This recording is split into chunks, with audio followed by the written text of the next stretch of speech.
Sure. Well, thank you for asking. I just got back from a great a meeting at University of California, San Diego. One of the things that started happening, David, in our events in the last 5 years is we started seeing dramatic changes in people's biology, dramatic changes in their well-being, and dramatic changes in their health.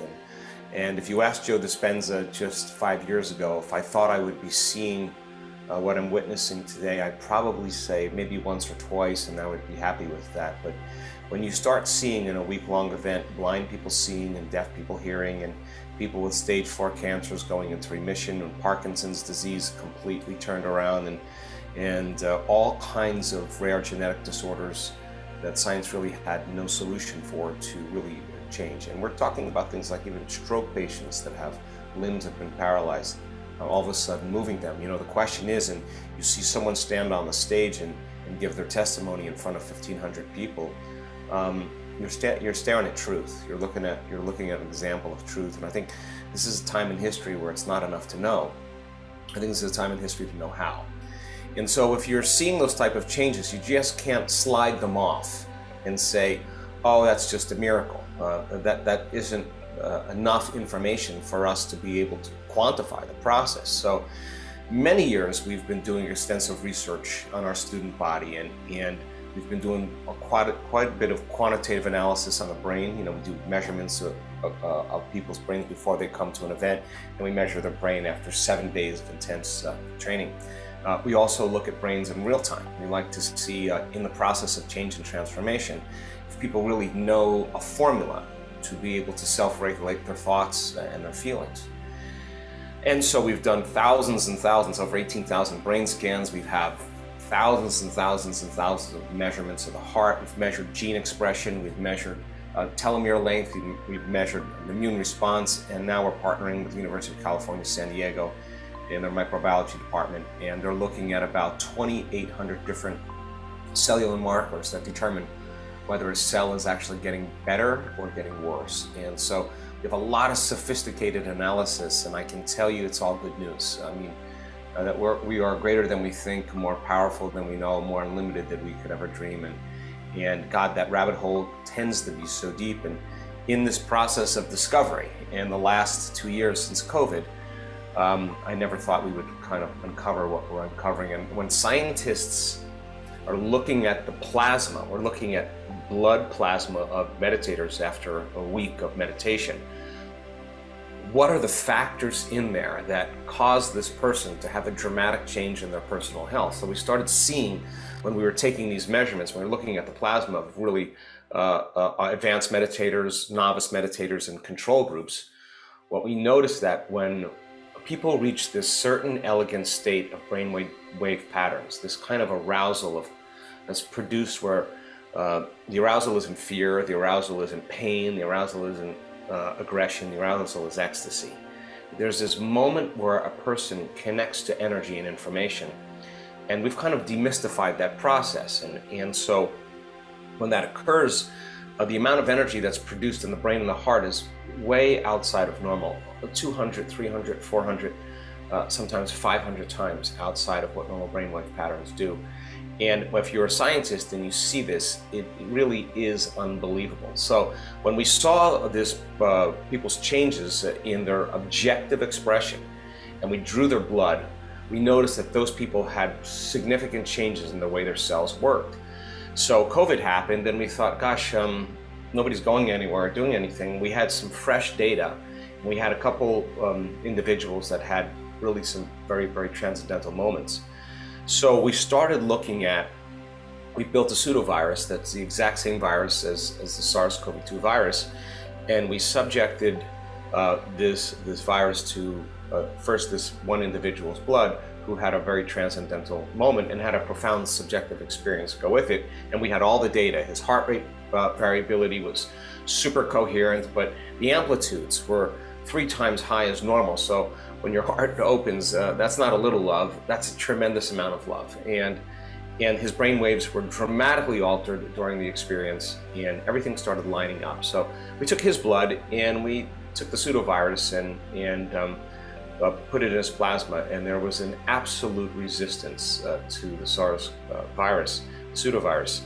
we saw that in novice meditators, people who had just started practicing meditating, we saw some people have the virus enter the cell and other people didn't. Some had a little bit of viral infections, some people had none, some people had a lot. It was just variant, right? And the controls, of course, were all infected.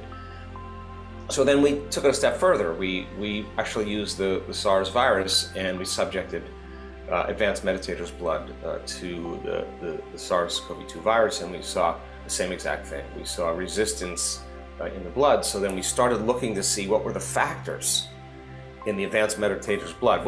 Is there a specific protein? Is there an immunoglobulin? Is there something in there that could potentially be the reason? And we've isolated the protein. And when we take that protein and we take it out of the advanced meditators' serum blood, and we put that protein in the controls that are infected, all the controls that were once infected are no longer infected. So we're coming across this incredible biology that we have, this resource of immunity that causes us to really be greater than our environment. And so we've checked the Delta variant, we've checked the Lambda variant, we've checked the Beta variant, and seems to be the same type of response. When we take the serum of advanced meditators and we put it in a cancer cell, a uterine cancer cell, in the presence of the uterine cancer cell, the mitochondria of the cancer cell is the powerhouse, and cancer cells really have a high amount of energy. That's what makes them kind of almost invincible.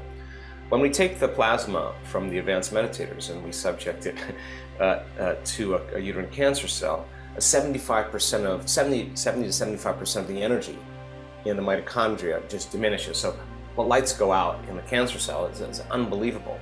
We take a neuron that has a gene expression for Alzheimer's, and we use the plasma from advanced meditators, we see a downregulation of that gene. So these are incredible stories that we're telling, that when people actually connect to energy and information, there's a profound effect. So now we can actually induce that state. We can actually predict when the person's going to have that transcendental moment, and we can actually repeat it now. So it's just been an amazing journey for us in the last year. And through that journey, the one thing in the pragmatic sense that's so interesting is, there's a lot of people who talk about theory or acquired knowledge, but to be able, as you said, to, in the physicality, to create and utilize that knowledge and experience is a whole nother practice. And I know online you have the formula, you do your live events as well. Even once a month, you allow people to ask you questions on Dr. Joe Live, but you allow people to, and with what you do, no matter what level. You talked about beginning meditators, advanced meditators, there's a practice and experience that can be had by everyone. What are some of, in the formula, for example, the things that you teach to help take this incredible knowledge and put it into practice? Yeah, I mean, listen, I think the most important part is to experiment, to be curious, to really see. Most people, they respond to their outer environment, and their outer environment is really controlling the way they think and feel. And I say, David, why are you upset today? It's because of that person or circumstance. What they're really saying is that some person or circumstance is actually controlling the way I feel and the way I think. Well, most of the time our response to the environment, because of the stress hormones, actually weakens the organism. Yeah, that goes a step further though. When you think about your problems, you produce the same stress response as if it was happening. Your body's so objective, it's believed it's living in that environmental state, and it's that constant attack and that response from the environment that begins to downregulate genes and weaken the immune system. So the fundamental question is, if you can turn on the stress response by thought alone, and the long-term effects of those chemicals push the genetic buttons that create disease, then that means our thoughts can make us sick.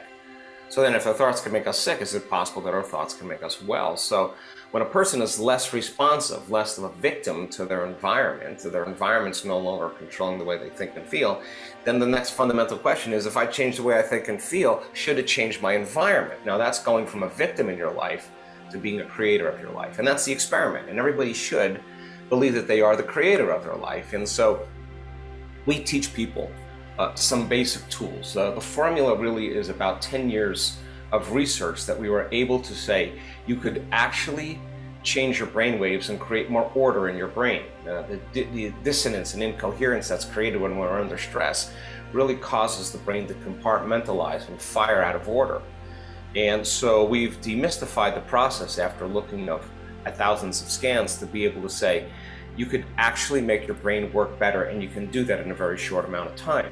So in order to create a new future, to change something in your life, nothing changes in your life until you change. That's the story, right? So then the question is, okay, in order for me to create something new, I'm going to have to combine a clear intention. That's a function of the brain and the mind. That's a process that you can get better at. And you got to combine that with an elevated emotion. And that means then you can't wait for your healing to feel grateful. You can't wait for your new relationship to feel love. You can't wait for your wealth to feel abundance. You know, that's the old model of reality of cause and effect. In fact, we're going to teach people actually how to feel the emotion before it happens. And when you combine that clear intention with an elevated emotion, that's going to require your heart to move into balance and move into order. And turns out that's a skill too that you can practice. So then when you combine those two elements, so that clear intention with the elevated emotion, and you can sustain that for a period of time, the coherence in the brain, the coherence in the heart actually act like a Wi-Fi signal. You're starting to put out a broadband spectrum of frequency and energy that causes you to feel connected to something. And now you're no longer trying to get something done or waiting for something in your outer world to change to take away the emptiness or lack you're feeling because you don't have the experience yet. If people can actually feel the feelings of the emotions before the experience happens, they wouldn't be looking for it because they would feel like it already happened, right? So we teach people how to sustain these states, and if they can, the side effect of that is that you start seeing synchronicities in your life, those serendipities, those coincidences, those opportunities that you're no longer going anywhere to get them, and you're not trying to control the outcome or force the outcome or fight for the outcome or predict the outcome or compete for it. That's when we're matter trying to change matter. When you synchronize your energy to a possibility in your life and you start seeing those synchronicities in your life, now, when you start seeing those opportunities occurring, you're just going to start paying attention to what you've been doing and do more of it. And you go then from being the victim of your life to being the creator of your life. And the cool part about it is you don't have to go anywhere to get it. Somehow, out of nowhere, it seems to come to you. And those moments are moments of awakening. So the formula really is about combining quantum physics with neuroscience, with neuroendocrinology, with psychoneuroimmunology, with electromagnetism, epigenetics, all of these different branches of science to build a model to show people that you actually can be the creator of your life. Now, we teach it in a very simple way. We don't want to intimidate anybody, but we want it to be simple enough for the person to understand what they're doing and why they're doing it. So the what and the why then leads to an easy, practical how. So it's a 12 session course. There's 5 meditations that go on with it. We build from step to step so that people could actually evolve their experience a little bit more, and somehow it seems to be that people like it. Well, you easily are one of the easiest and best interviews. So I got one last question. Obviously, disease is the interference that's created between us and our natural state, as you so suggest here. The ego is something that I study a lot of in the context of business, of how we create that interference, how we put ourselves at dis-ease with the need to be right, offended, separate, inferior, superior, anxious, frustrated, angry, all according to what you teach as well, and what I believe will truly manifest or directly affect your own ease, your own health. How do you teach ego? And what do you utilize the ego for or not for in order to effectuate the ease that we want in our life, not the dis-ease? Sure. Gosh, it's not the question of how you react. The question is how long you're going to react. So I think the ego is something that is healthy when it's in balance. Like if I have a bonfire in my backyard and the flames are getting a little bit too big and there's ashes and sparks flying off the bonfire, your ego says, David, step back. You know, it's preservational, wants to take care of the body. If we're hiking on a cliff and we come to a very narrow path and it's a 1,000-foot drop, your ego's going to say, stay close to the wall. Don't go out to the edge. You could be injured and be hurt. So The ego has a function to really, in a sense, be analytical and weigh what we know against what we don't know, and it's healthy. The problem is when it's driven by the hormones of stress, and stress is when your body is knocked out of balance, it's knocked out of order. That state actually causes you to be altered, and there'll always be a gap between the way things appear or the way you appear and the way things really are. You're in an altered state. Now, for the short term, that's great. All organisms can tolerate that. But if you keep doing that for an extended period of time, the arousal that's created from the stress hormones actually causes the analytical mind all of a sudden to go into overdrive. So now the endorsement of the ego becomes enhanced and we become selfish. That's what it does. It causes us to be self-indulgent, to be self-centered, to be self-important, to be self-aggrandizing, to be full of self-pity, because in stress, there's only one thing that's important when you're in survival, and that's you. And so all of our attention goes on our body, all of our attention goes on all the elements in our environment, and we become very preoccupied with time. Now, when we're in balance and there's order in the autonomic nervous system, there's health.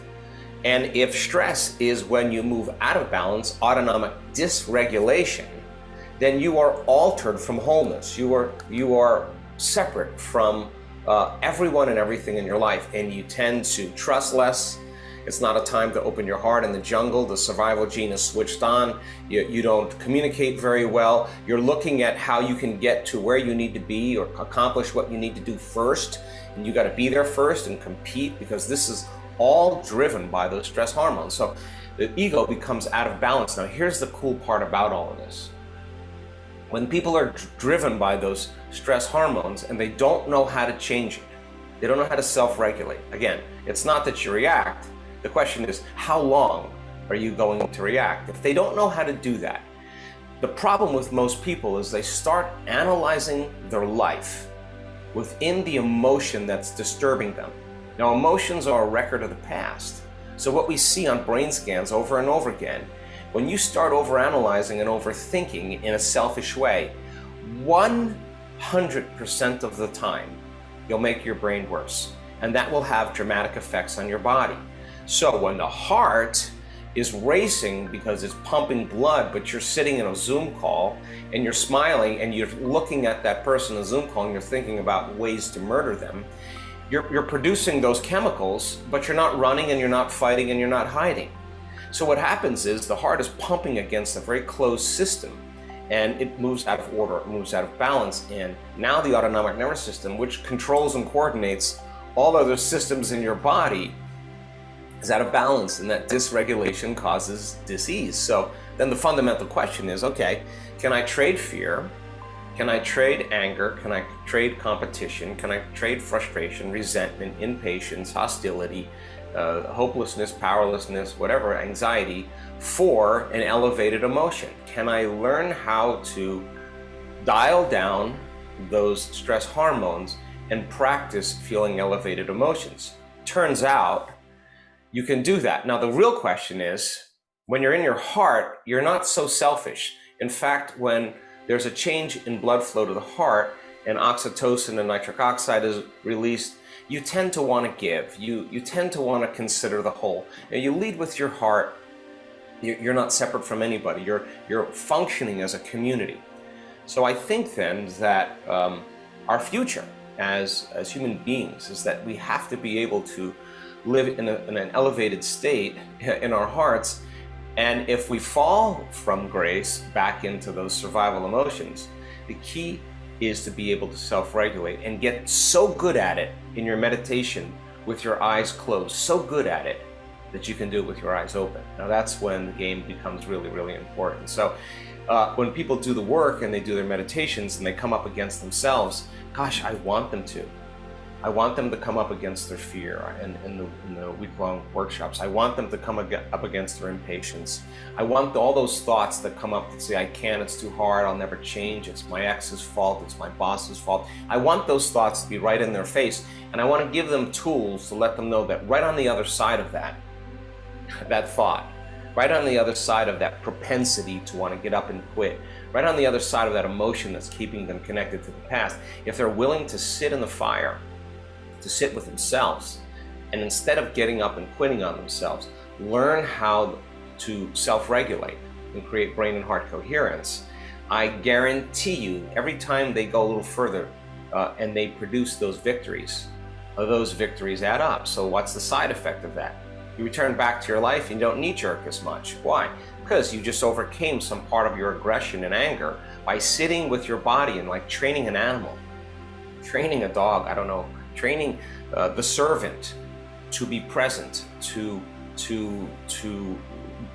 be greater than the body as the mind, to execute a will that's greater than those unconscious programs. And what we found out is when people actually apply some type of formula to be able to do this, every time they bring the body back into the present moment, it starts liberating energy. So there goes the frustration, there goes the impatience, and all of a sudden, the unknown, which tends to be such a scary place for most people, is the present moment. You see the side effect of that is the person's more present. They're less preoccupied with all the things that people spend most of their attention on. Now, so you overcome the ego, you overcome the personality. There's nothing wrong with it. It's just you got to be able to lay it down.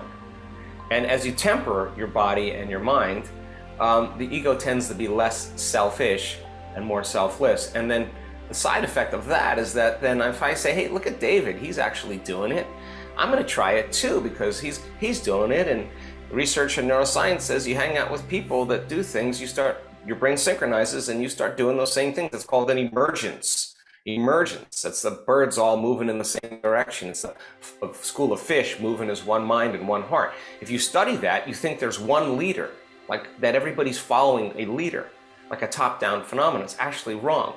It's a bottom-up phenomenon. Everybody's leading. So the way we change the world then is that you work on yourself, I'll work on myself. We get to show up and bring our best, and when we're not at our best, we excuse ourselves, get back to that state, and we present ourselves back to the world. And I think this is such a great time in history where people really need some tools to be able to cope with all the challenges in the world.